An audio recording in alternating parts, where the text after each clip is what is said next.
哎，老婆，正好那个妈呀炖了一锅那个汤，要不咱俩一块儿给你姐呢带点过去，正好周末了，咱带着你姐跟那个小莫，咱出去玩一天去。我爸给我打电话了，说让我先别过去，让姐先一个人安静待几天。那行吧，那他现在状态怎么样啊？还行吧，就正常呗。我怎么觉得他现在这样反而不正常呢？是啊，你说他最后也就闹了这么一下，前面也没见他哭，没见他发泄过，也就上回我去找他，他哭了一会儿，自己又给忍回去了。我真想让他好好哭出来，慢慢来吧。哎，你要不让妈把多出来的分一份出来，我给小韩送过去啊。哦，哎，正好啊，我想跟你商量个事儿。什么呀？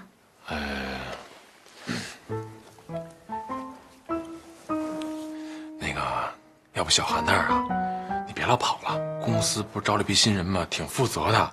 我现在啊，没那么忙了啊。你是不放心我去呢，还是嫌弃我照顾不合适啊？看你这话说的，那个，你多好啊，是吧？你心大心宽，体又不胖。我不是说嫌弃你，我是觉得实在是有点不太好意思了。没事儿啊，你不是说了吗？夫妻同心，那你的事儿就是我的事儿啊，没关系啊，我去就好。不，你主要是，那个你爸、你姐、小莫那儿呢，都得有人照应着。你们家现在也是非常时期。你是不是不放心我去？那你去，我也不放心啊。要不这样我把心掏出给你看看，好吗？不要，小韩都给我挑明了。跟你挑明什么了？就上回给他送饭啊，他跟我说你这边的车位他都已经预约了，我这后来得抢了他的位子。不是，那你怎么回答的呀？我能那么回答呀？我跟他唇枪舌剑啊，他不是病人吗？我得让着他点。对，我觉得你做的太对了，真的啊。还有啊，千万别因为他惹着你生气了啊。当然了，咱也不让他生气啊。放心吧，反正有我就行了，就不用去了。啊，你要非要去的话，我得跟着。那成，那今天咱俩就一块儿去啊。正好不是前2天做一检查吗？今天报告也该出来了，我跟妈说一声啊。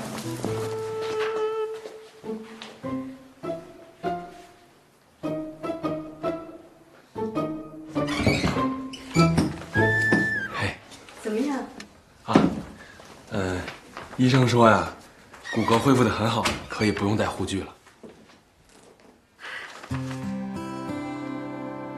你看看，神经也在慢慢恢复呢，太神奇了。挺神奇的哈。今天我们庆祝一下吧，去老地方吃个饭。我都问过医生了，可以适当的活动活动。再说了，我都好久没出门了，都快闷死了。这是我得去问一下大夫。我去问吧。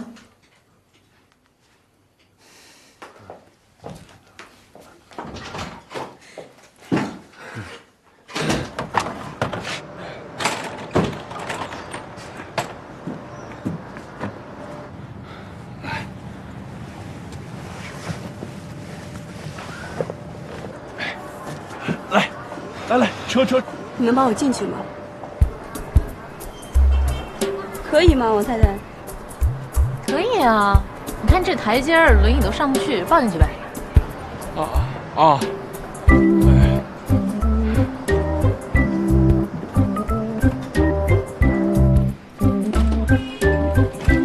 慢点。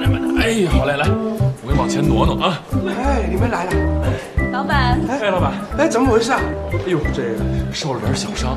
哦，哎，你们俩好长时间没来了吧？结婚了吗？雨明结婚了，小韩还没有。哦。老板，点菜。好。老3样。来一个香里腊肉，宫保鸡丁，还有双椒鱼头。哎呦，双椒鱼头你吃不了吧？这太辣了。我给你点的，你不是喜欢吃吗？我吃什么都行。没关系的，再来2碗米饭，我半碗，你1碗半。再来2杯冰的酸梅汤，我把我的冰都给你。啊。好了，就这些吧。哎呀，哎，别。那什么，你吃什么呀？对不起，我真的不是故意的，因为之前总是跟他来，所以都习惯了。没事儿。你想吃什么？你们这热菜都已经点差不多了，那就再来个凉菜。泡椒凤爪，老板就这样去吧。啊，好的，马上打。泡椒凤爪，这白爪挠心的，够酸的呀。我没事儿，我能吃。你是病人，你吃不了。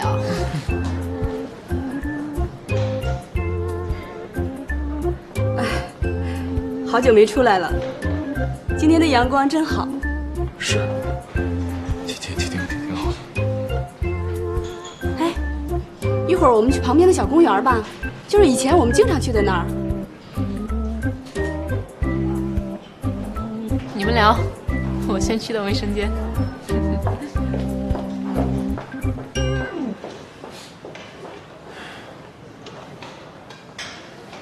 他不会生气了吧？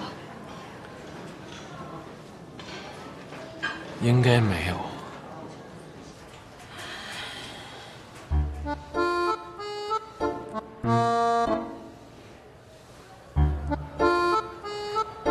马静，听我吐槽。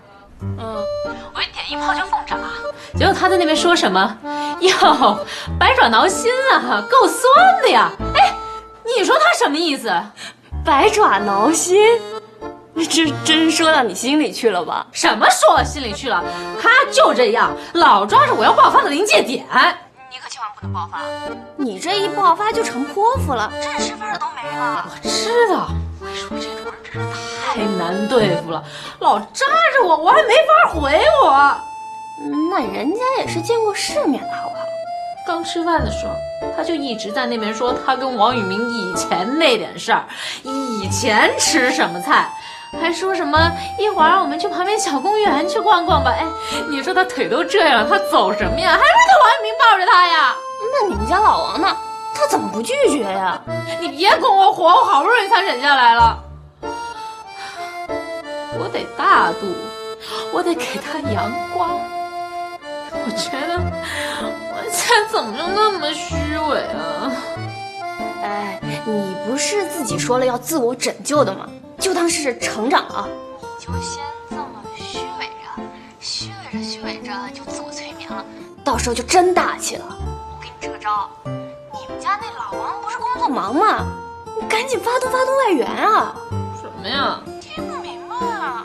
哎呀，我现在火直往头上拱，我听不明白。哎呦，这女人啊，一上火智商就直线下低了。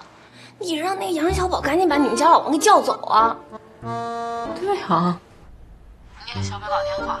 我一会儿还得出去了，我现在得稍微平静一下我的心情，还得微笑，虚伪一下是吗？成长，淡定啊！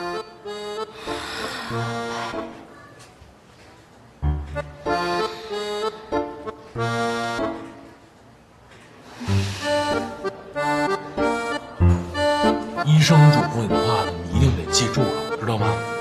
像这种双椒鱼头这么辣的东西就不能吃了，不容易康复，知道吗？知道啦。哎，哟，都吃差不多了，要不叫老板买单吧？别，你还没吃呢。我不饿。江律师，你今天忙吗？我最近都不怎么忙。你看今天这饭吃的，你也没吃什么东西，也没说话，要不然一会儿就让宇明陪我吧。哎呦，我呀，可以啊。我都觉得挺尴尬的，你不觉得呀？稍等。哎，小宝，怎么了？死循环？怎么会出现死循环呢？行，我知道了，我马上回来啊，等我马上到啊。哎，好嘞，哎，那个小韩，不好意思，我公司有点事儿，我得先回去。你去吧，反反正今天的风也放了。哎呀，你看，真是实在不好意思啊，我这公司啊刚起步，这个项目对我来说还挺重要的。我要不回去吧，这仨都得抓了瞎啊！好了好了，你别解释了，再解释就没意思了。哎，老板买单。哎，来了。多少钱啊？老顾客给你们打个折啊，160，160。哎，怎么样？口味还可以吧？啊，行，怎么样？这菜还可以吧？这个应该挺好吃的吧？我也没吃着。那下次有空你们俩，你们仨下次有空再来啊！一定，那刚好啊。好，刚好啊。那是干嘛呀？还要人家开口啊？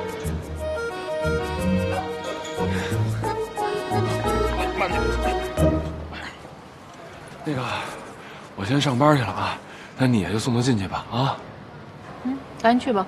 啊，小韩，康复这事儿别着急，得一步一步来，好不好？啊，别啰嗦了，赶紧走吧。哎，我走了。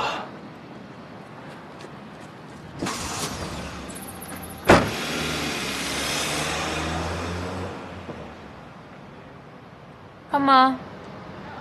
非要撵我走，到头来还是我送你回去。谢谢你啊，江律师。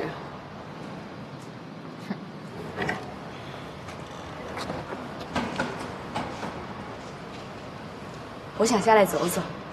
下来，你没搞错吧？你腿这样，你活动？我都住了2个多月的医院了，一个人躺久了，意志都会跟着倒下去。今天高兴，我想下来活动活动。我相信，我一定能恢复到和以前一样。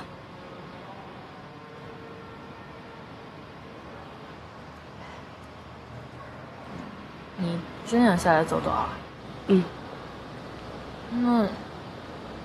那我也扶不动你，我帮你去借副拐杖行不行？好。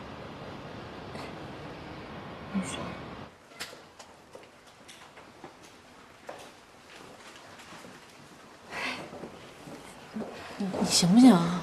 我觉得啊，我这脚可以受点力了。哎，大姐，要不这你还是别走了吧？不是你觉得又不是医生觉得，你让我背你回去行不行？这太可怕了！你在这儿，医生不是说可以适当的活动活动吗？没事儿，不是你没事，我有事，我在旁边看得心惊胆战的。我们再试试。哎，你也别跟我犟了好不好？我背你回去。你想，你这脚要好了，那雨明不就不来看你了吗？我的脚要是好了，我就去找他。哎，我说你这么飒一女的，干嘛老为男的给我在这耍心眼啊？你不是一个人在医院闷得慌啊？你怎么知道？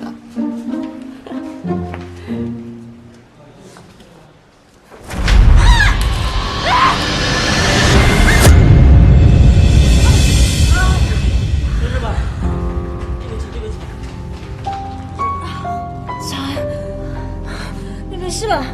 小韩，你没事吧？小韩，医生，医生！本来恢复到这种程度就已经很不容易了，现在同一个位置又2度受损，你们怎么那么不小心啊？对不起啊，大夫，是我们太不小心，太大意了。他现在严重吗？骨伤的问题我们可以想办法，但是神经损伤本来就是个未知数，现在就更不好说了。你们也别压力太大，既然已经这样了，就得面对现实。以后呢，小心点照顾，我们也会尽量想办法。哎，谢谢您，给您添麻烦了。谢谢医生。对不起。行了，别担心了，他会好起来的。我不是故意的。我知道你不是故意的，可是你来医院照顾他，你是不是故意的呀？咱们能不能不再纠结这件事了，行吗？那我也做不到看着你去照顾你前女友，我心里还能踏踏实实的呀。你看，我已经答应让你来照顾他了，你说你心里还装种小心思，你有意思吗？哎，他万一要是站不起来了怎么办？那我都跟他说了，让他不要自己走，他自己非要站起来的。还有，小宝打电话催着我回去，是不是你指使的呀？我没干过这种事儿。行，咱说好了，咱们别再为小韩的事纠结了，行吗？那你俩一起去你们以前吃过的餐厅，点以前点过的菜，聊得热火朝天，还抱进门抱出门的，最后还一块逛公园，他还撵我走，那换做我你能舒服吗？是你对我太没有信心了。我以为你回来了，我们就应该重新开始了。从哪儿开始啊？从对彼此的信任开始。你说你揣这么多心眼儿，你让人不舒服了，你知道吗？是我心眼多，行了吧？我心眼多到我为了护着他，我后脑勺子磕地上都没跟人说过。你磕地上了，那我看看来，让我看看，看看磕哪儿了，疼不疼啊？啊，我看看好不好？来来来，哎呀，我看看。哎呀，你这别着急，你慢慢说。那好，那我马上回来。怎么了呀？啊？我姐丢了，你去照顾小韩吧。我走了。哎呀，你这样，我去跟小韩打个招呼，我陪你去啊。你等我啊，等我一下，马上啊。他没来找过我，也没给我打过电话。那要不要一块儿找找去？我怕他到时候见到我，他会更生气。一面，哎，跟依林的事儿，给你们添麻烦了。就我小莫和依林，还得靠你们多照顾。姐夫，谢谢你们了。就是那天过生日那事儿啊，你也别想多了。等那事过去之后啊，我再约你纪念馆啊。那我先走了。你给我找到他，给我发个短信。哎，那我先进去了。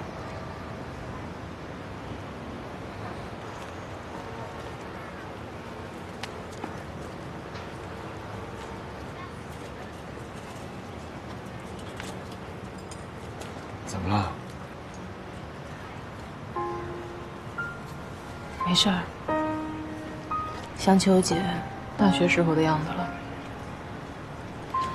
那时候特别崇拜我姐，每年她都要在大礼堂给新生致辞，毕业的时候还做毕业演讲。我就翘了课过来看她做演讲，在台下像个粉丝一样看着她，觉得她特大方、特漂亮。那时候林伟啊，就站我旁边。那时候他看他的眼神，让我觉得别说是这辈子了，就是下辈子他也不会放手。谁知道今天会成这样？你说，我姐要是不跟他在一块儿，现在会是什么样？是不是一个女人选择了一个男人，就等于选择了一种命运？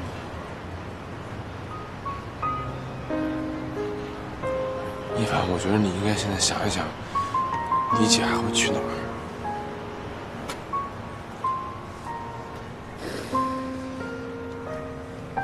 我姐不是那种断了还留着念想的人，所以她一定不会再去他们两个曾经去过的地方。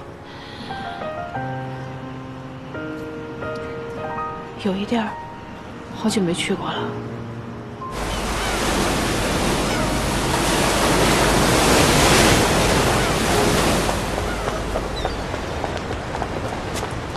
在那儿呢。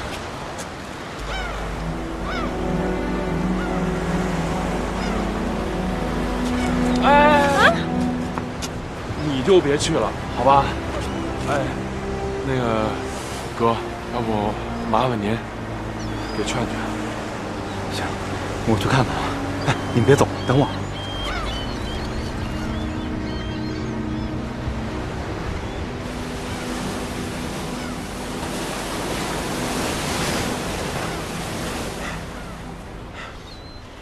你怎么跑这儿来了？电话也不接。我小的时候，我爸爸就跟我说，面对大海，可以忘掉一切烦恼。你现在好点了吗？我妈妈刚刚去世的时候，我每天都到海边来，每次我都会用手紧紧握住一把沙子，就想使劲把这沙子握住，就好像能留住我妈妈。但是每次沙子都会从我手里漏光，我越是想要紧紧地抓住它，它就会漏得越快。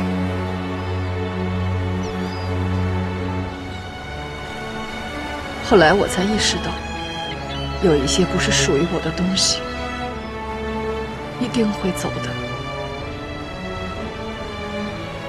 你这不想得挺明白的吗？走吧。但是等我渐渐长大了，也就把这事儿给忘了。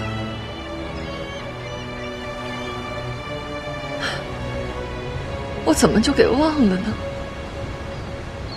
怎么就忘了呢？还想一个劲儿使劲儿地抓住。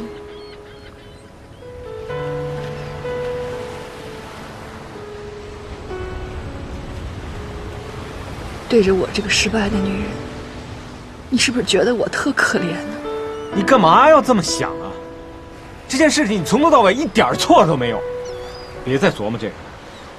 明天就是一个新的开始。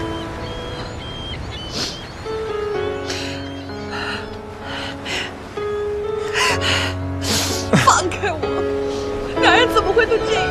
这么好的家，为什么不要啊？日子为什么不过下去？现在想来同情我、可怜我是吧？我不需要。依林，放开！我不要你安慰我。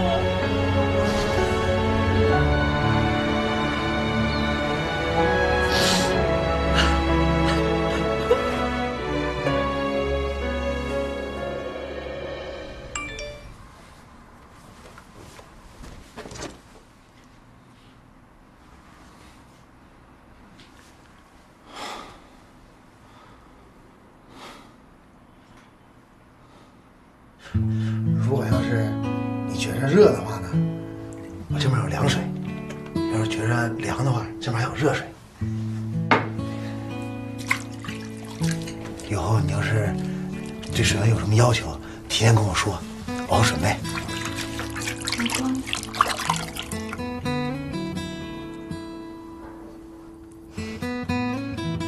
傻啦？不知道我叫谁呢？就是有点突然。要不你也一起泡？我给你洗就行了。没事儿，一起泡吧。快点啊！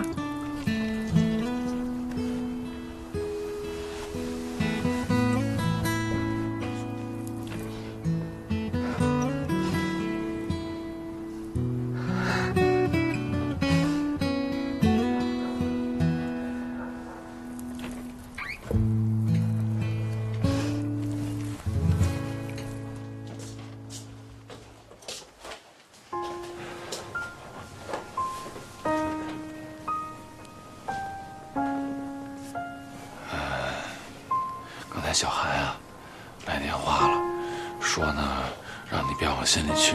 今天这事儿呢，跟你没关系，都是他自己啊不注意。对不起。你还跟我说什么对不起啊？我还没来及跟你说对不起呢。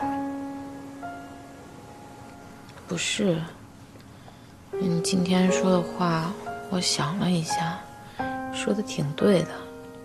我现在啊是不够有信心。之前跟你赌气离婚，让我们这段感情陷到更大的困境当中。后来回来以后，就想要换一种处理方式。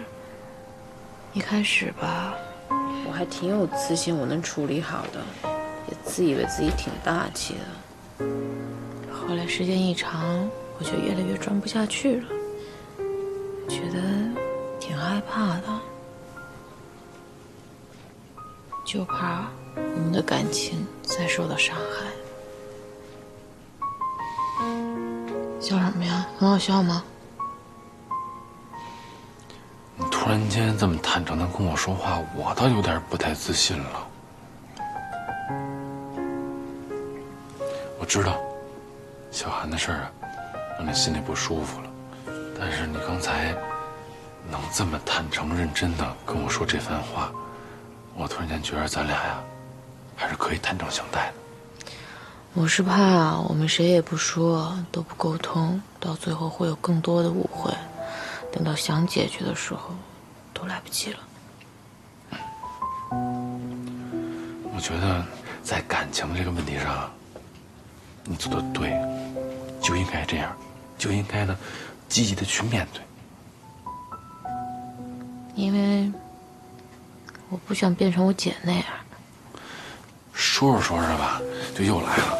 哎，别那么悲观，行吗？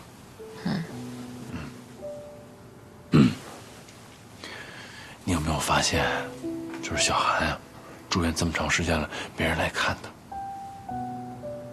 他爸妈不知道啊。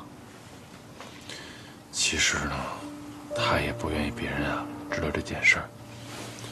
他5岁的时候，他爸妈就离婚了，他呢就没人管了，奶奶呢就把他接走给带大了。后来爸爸妈妈又各自有了新的家庭，带着他呢又都不太方便。奶奶去世以后啊，他就更没人去关心他了。所以我就想呢，你说他现在这样哈，无依无靠的也没人管，也不知道呢以后能不能站得起来。你说如果这个时候我都不管他了，他不是就更没信心，更郁闷了吗？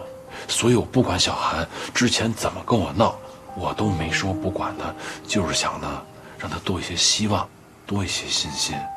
你看啊，要是站在一个普通朋友角度来看，你也不希望你老公是一个没人情味的人呀，啊！但是道理我都懂，我现在结婚了，我有老婆，我有家庭，那我也得考虑你的感受啊。所以我想好了，我想呢，我找一个机会，我到时候跟小韩呢，好好的说一说。所以你相信我，我一定会处理好的，好吗？你今天头磕哪儿了？你给我看看呗。这儿。哎呦，疼。我气大爆了都。哎呀，那我抱你一个啊，别生气啊。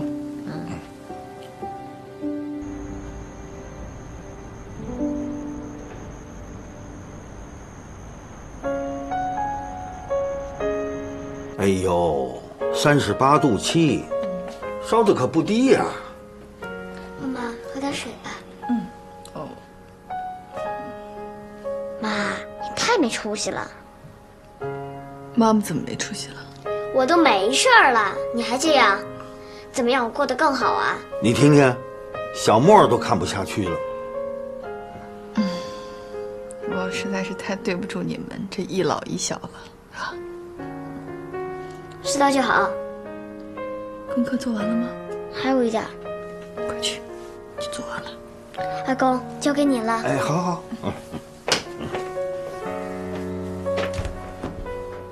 林伟这口气是出了，但是离婚这种事情恢复起来，总得需要一个过程。是。原来我没觉得，还以为我自己能扛得住。但真正离了以后，才发现，原来这16年我的生活重心都在他跟这个家上。突然现在一下子什么都没了，好像塌了一样。我突然不知道该怎么办了。是啊。对了，你小的时候啊，爸爸没少带你去海边，你总是哭啊哭啊，你没少哭啊。可你后来呢，慢慢就不哭了。等你不哭了以后啊，学习成绩就开始好了，和其他小朋友的关系呢也开始好了。爸爸什么意思呢？林伟的这件事情啊，毕竟已经过去了，过去的事情就应该把它放下。等你把它放下以后，看问题的角度啊，就会发生改变。到那个时候啊，你就知道该怎么生活了。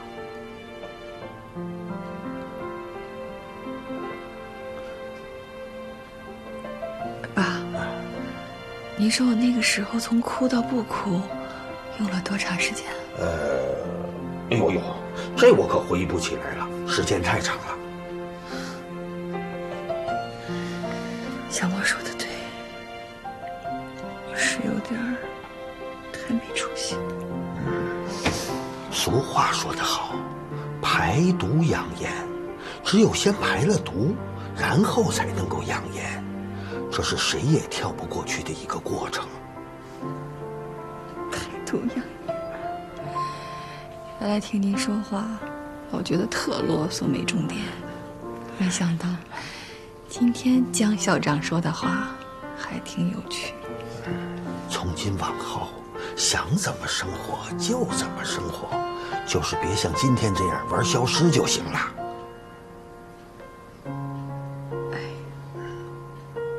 谢谢爸。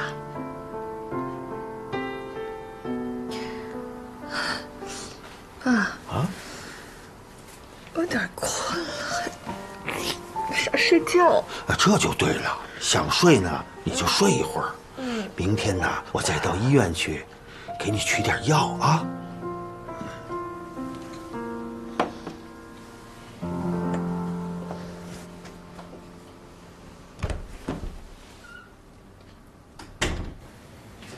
怎么样？还疼吗？有点儿，这护具啊，又重新戴上了。对不起啊。没事儿，一码归一码。再说昨天是我坚持要走的，你没事吧？我没事儿。大夫昨天怎么跟你们说的？他说，你再辛苦几个星期就好了。你们别骗我了。干嘛那么悲观？脚不都能动了吗？嘿，你这真心话还是假慈悲啊？你要认为这是真心话，那就是真心话；你要非认为这是假慈悲，好歹也是慈悲嘛。哼，骨头汤。下回不想喝骨头汤了，真的喝腻了。行，你现在是老佛爷。哼。一凡，一凡，哎，爸，你怎么跑医院来了？我来帮你姐呀取点药。哦，你先别管我，你怎么会在这儿啊？谁住院了？你看看你现在这个样子。雨明跟我说了，说你们已经和好了。既然和好了，就好好的过日子吧。你这叫好好过呀？我再好好过日子。你在什么好好过呀？再者说了，谁听说过现任妻子去照顾自己老公前任女朋友的呀？啊，你是不是担心你姐，又担心你爸爸，才这么委曲求全的在人家家里过日子呀？你想的有点太多了吧？你还笑得出来？我都想替你哭。实在不行啊，你也跟我回家来住，爸爸还照顾得了你们。你不能够为了你姐，为了我，就在人家家里憋屈着过日子呀。我没憋屈啊，雨明现在特别好，真的，他特别好。再说你也不能保护我一辈子呀。你结婚过婚姻生活，不就是遇到问题就得去解决吗？我这要跟你回去了，那不就是最差的一种解决方式吗？再说妈临走之前，不也是希望我们能幸福吗？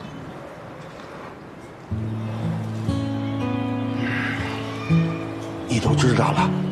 对啊。你什么时候知道的？哎，反正我就知道了。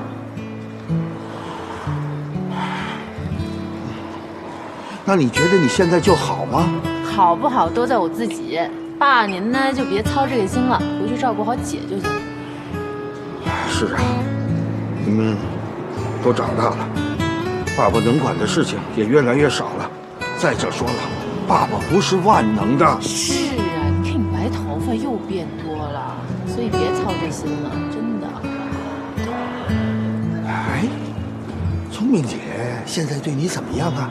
还去买那些保健品吗？你管的是不是有点太多了？哈哈，你别问这，赶紧跟姐送药去吧。等我送你回去。好吧，谢谢。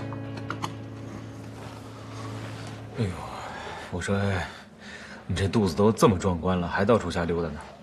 你说我挺着这么大肚子才操心你的事儿，我多仗义啊我！怎么办？依林那边又出状况了？感冒了，没什么大事。你们现在就让他多开心点儿。哎，我说你现在多好一机会，你按兵不动，是不是要把我急死啊？赶紧出手啊！这会儿出手，是不是有点乘人之危啊？错，这叫雪中送炭。依林姐现在是最需要关心的时候，也是最怕谈感情的时候。所以你要拿捏有度啊。这对你来说不难吧？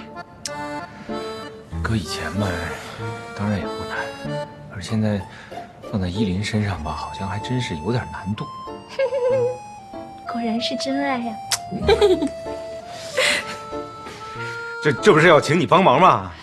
行，给你支一招啊。你觉得依林姐现在最需要的是什么？休息、疗伤。没关系，我可以等我可以给她时间。你说的都对。但是呢，依林姐现在的状态，她很快会走出这一步。我觉得她现在最需要的是工作。这个我已经帮她问好了，会计师事务所。她原来不就是从事务所出来的吗？我想她肯定愿意从那儿再重新开始。哎呦喂，果然是情场高手嘛！啊，这话怎么听得这么别扭？我看你这婚后生活是一天比一天滋润的啊！那是必须的，全是感动，全是惊喜，你就羡慕吧你。哎呀，对我们单身汉，你能不能别那么嘚瑟呀？咱点人品。苦啊！像生活一样。哎，你感冒要是好了呀，就出来坐坐，透透气儿。妈妈，你坐下，给你表演魔术。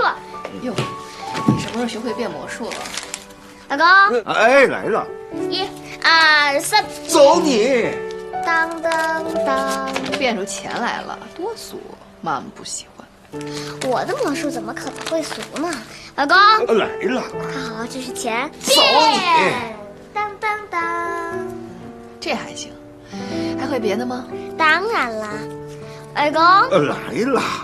1、2、3，走你！当当当，小船，妈妈送给你。妈妈不会变啊。你就完成最后一步，很简单，把船打开。船打开。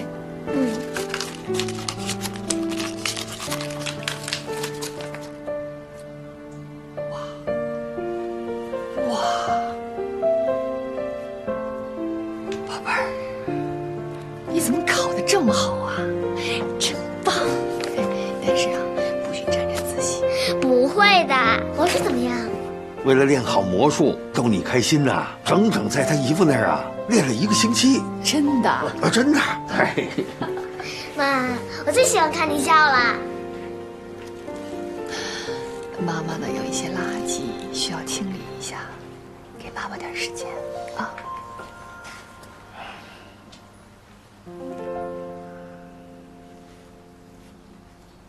就咱俩人还整杯酒干嘛呀？谢谢你，谢谢你对小莫那么好。孩子现在特懂事儿，每天都在哄我。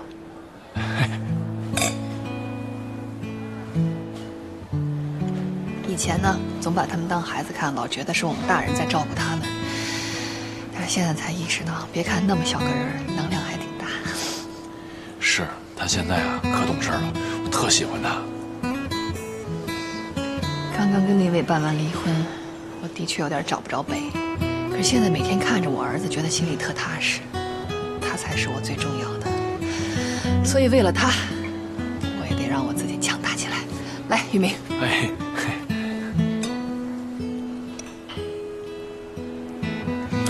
你教小莫变魔术，你自己也费了半天劲吧？没有，我多聪明一人啊！手知道，真的。我觉得你变了，好像比原来担当了。我妹妹没白回头。妈妈，对不起，我让您失望了。之前常陪我来看您的那个人，以后不会再来了。爸爸为了我的事儿，最近都瘦了。平时那么爱说话的一个老头儿，现在话特别少，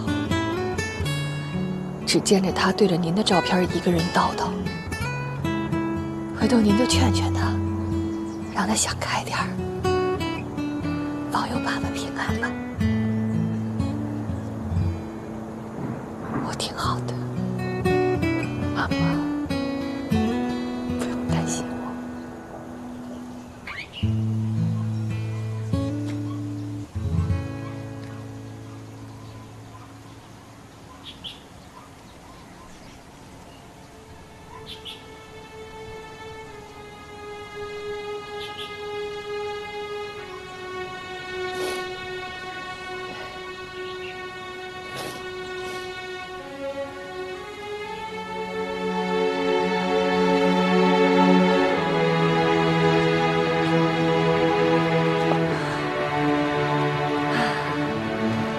小的时候跟爸一起，每次爬到这儿，总觉得好高好高。小时候多少好玩的事儿啊！嗨，让你吓我一跳！哎，以后得把日子过得漂漂亮亮的。我要把原来的江一林重新找回来。江一林，江一凡，你在哪儿呢？哈哈哈哈哈哈！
这是家里的钥匙，我留着也没啥用。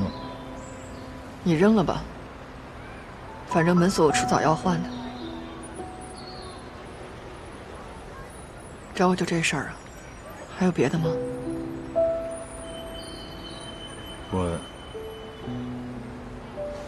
我想见见小莫。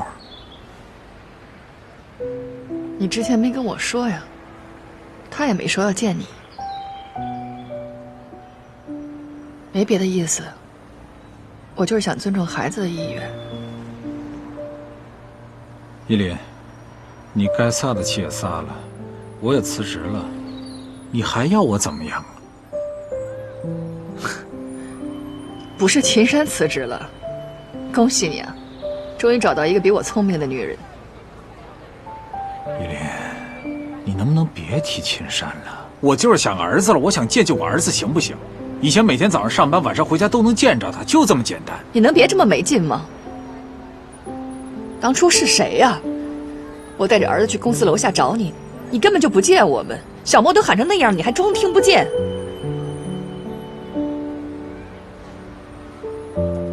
怎么了？在哪儿受委屈了？非要在儿子这儿找温暖？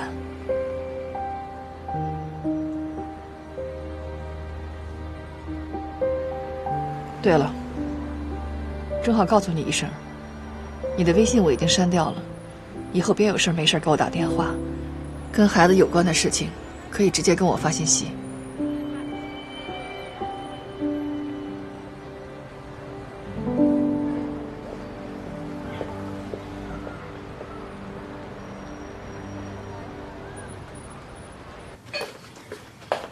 来，小莫，尝尝妈妈做的鱼。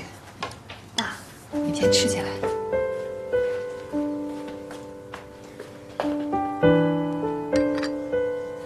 哎呀，没外公做的好吃呀！不会吧？真的假的呀？那你们俩就贿赂我，谁贿赂的多，我就把最佳厨师颁给谁。还要评奖啊？那你说吧，怎么贿赂你？我要一个像以前一样动感、高兴的妈妈，还有一个像以前一样特别话痨的外公。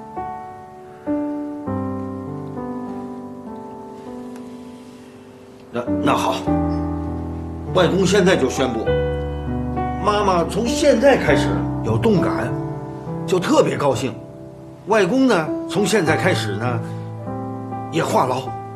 我现在就话痨啊！我开始话痨了啊！就这条鱼啊，劲儿可大了，拼命着跑啊，我就拉住它呀，那钩都差点折了，线也差点断了。呵，它劲儿可大了，它跑啊跑啊跑，我就拉着这个杆儿啊，那鱼钩都差点被它拽跑了，鱼线也……啊，外公，干杯干杯！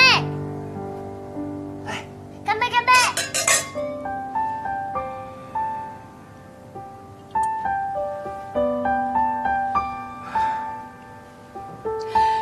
宝贝，妈妈答应你，从明天开始就动感，就高兴，好吗？那你要怎么动感？去建材城，去逛家具店。你要换房子呀？爸，哪有您说的那么夸张？我就想把屋里的装饰，还有家具什么的，重新摆摆，重新换换。过去都是别人说了算，现在不是好容易，我自己能做自己的主了吗？那就捯饬捯饬呗。为妈妈干杯！干杯！干杯！喝了它。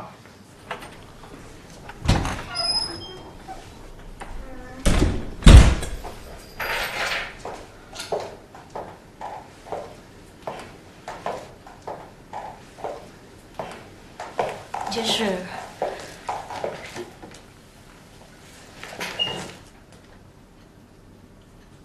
我在等你。我知道我们在生活方向和方式上是有分歧。我去了一家小公司，还是干销售总监，一去就是天花板。这一点你说对了，我也许真的不是你想要的那种人。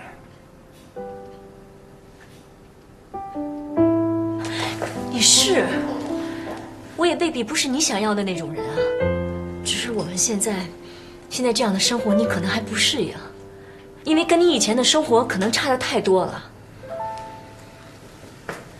就怕我适应了你的生活以后，咱们俩之间的距离会越拉越大。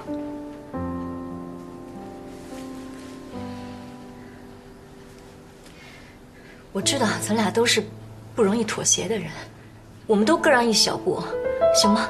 你去哪儿，你干什么，我以后不参与了，我不管了。但是也请你试着慢慢接受和我在一起的生活，好不好？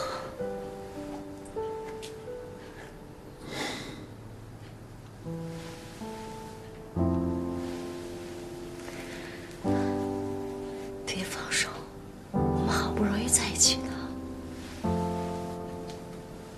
别走，行吗？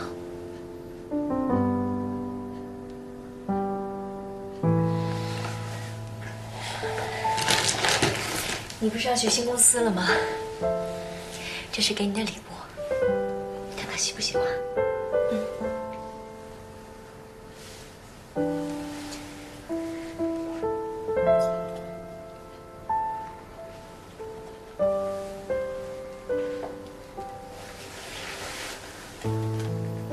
别走，好吗？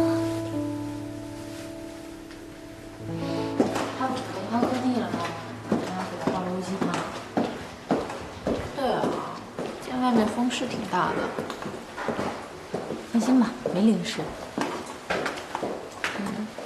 妈公，那我到了，我先进去，我不跟你说了，拜拜。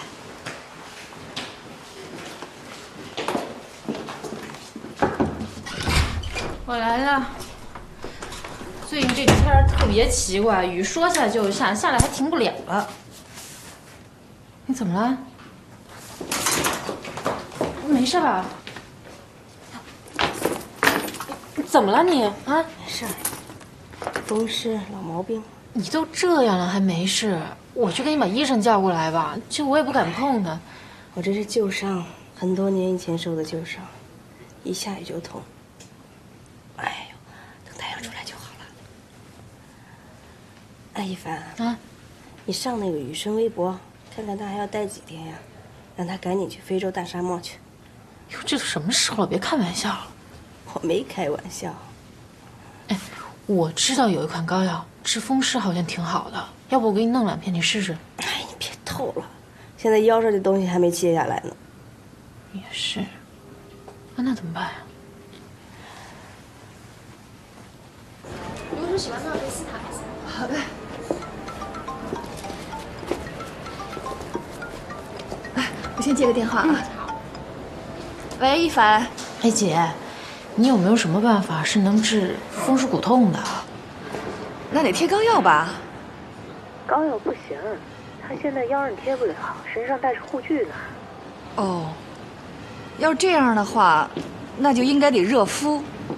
哎，最简单的办法，你呀就弄一个热水袋，你就不停地给它换热水，一直要敷下去，这样应该就能起到缓解的作用，好吗？哎，好，你先试试吧。哎，好，欢迎光临。哎，看一下床跟床垫都有。好，我们这边是专业做床和床垫的。哦，床垫是德国原装进口的，这可以试试吗？可以试看看啊，可以感受一下。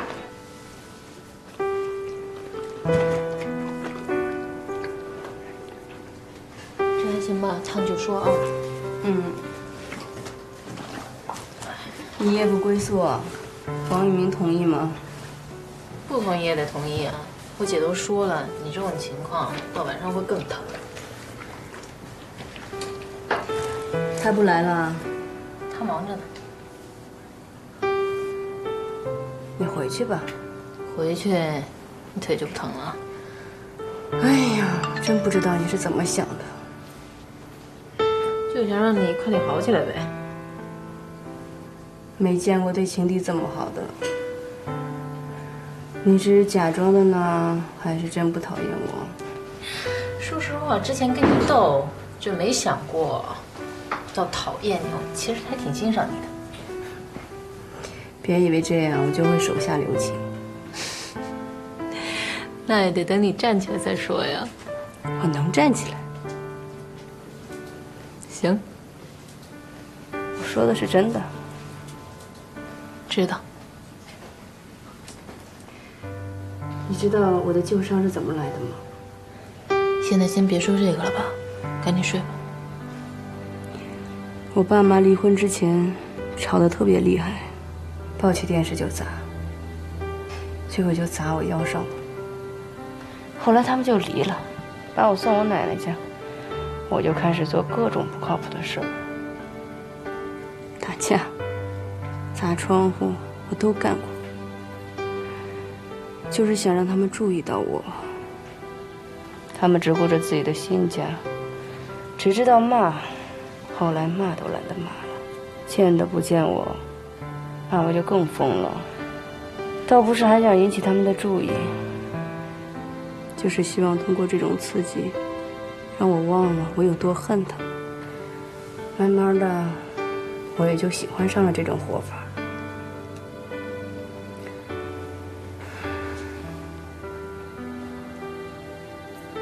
接着说啊，怎么不说了？还以为你不想听，走了呢。听着呢，说吧。我没什么朋友，他们都怕我，就王玉明不怕。我奶奶去世以后，我就只有他了。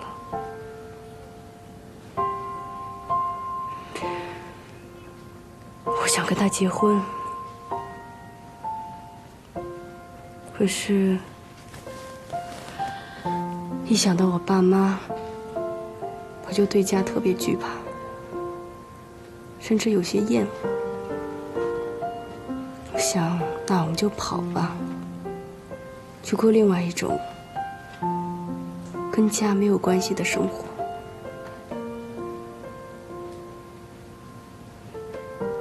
结果我们还是没能在一起。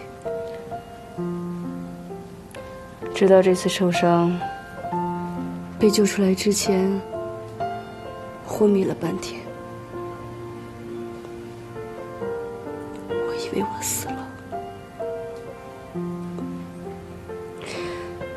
我看见了我奶奶，我奶奶跟我说，看，活着多幸运呀！如果这次你能活下来，你就别再怕，也别再恨，回去跟雨明好好过日子。如果再不好好过，怕是以后也没机会了。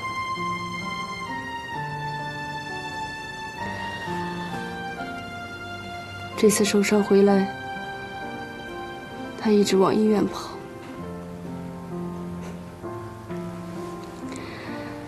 被人照顾久了，忽然觉得自己没有以前那么彪悍了。我就是个普通女人，我身边需要这样一个人，这个人没有谁比王明明更合适。